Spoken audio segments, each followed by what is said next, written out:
Of injuries, probably the key thing is early intervention. We see too many times that people come in with rowing injuries and they've had them for a few months. It's so much harder for us to manage. And the reason is because the longer someone has pain, obviously there's more, not damage, but more things that are going on in their body.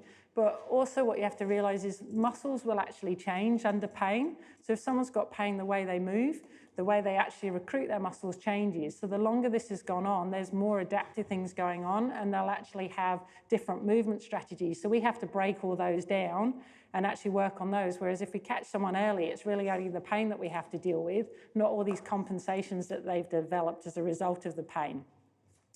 So what we want you to do is, if you do pick up that someone's got an injury, is do something about it straight away. You know, it might be that you just need to unload them, so reduce the amount of training that they're doing. And it might not be in all areas. It might just be on water, or you might need to reduce weights, or it might be just the erg, depending on obviously what symptoms they have.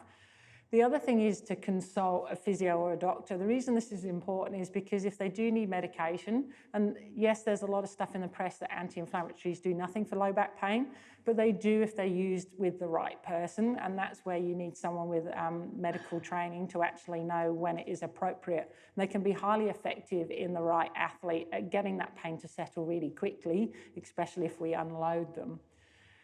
We can obviously order imaging if required, because there can be some things that do need to actually be addressed fairly quickly. So we need to image in some athletes, but not all. So don't always think, you know, you need to have a scan or an x-ray with every athlete that goes to see a doctor. Sometimes it can actually cause more harm than good, because I can guarantee if we actually scanned everyone in this room, 80% of you would find something wrong. Doesn't mean you're going to have pain or it's a problem, and people then get very fixed on the scan. They're like, oh my God, I've got this disc and it's this and it's that. There's heaps of people out there that we would find disc kind of signs if we scan them, but they have never had pain and they'll never have pain. We can obviously advise on suitable training and cross-training, but generally try and do that in conjunction with a coach as well. But we can give you some guidelines as to the best things they can avoid and what they can continue doing, because we don't want to detrain them. Obviously, we can have a look at their flexibility, give them advice on how they can address that, and work on their core muscle strength and endurance, and also just give you an idea of approximate recovery time. And that's good for you, because if you're planning, if there's races coming up, you know whether you've got to look for someone to substitute in or whether they're going to be ready, and that helps the athlete rather than thinking, oh, you know, I don't know what's happening here.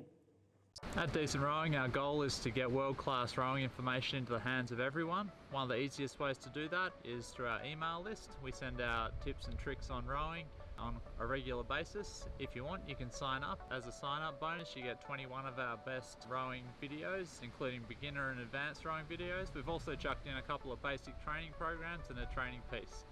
So if you want to sign up, you can see what it's all about.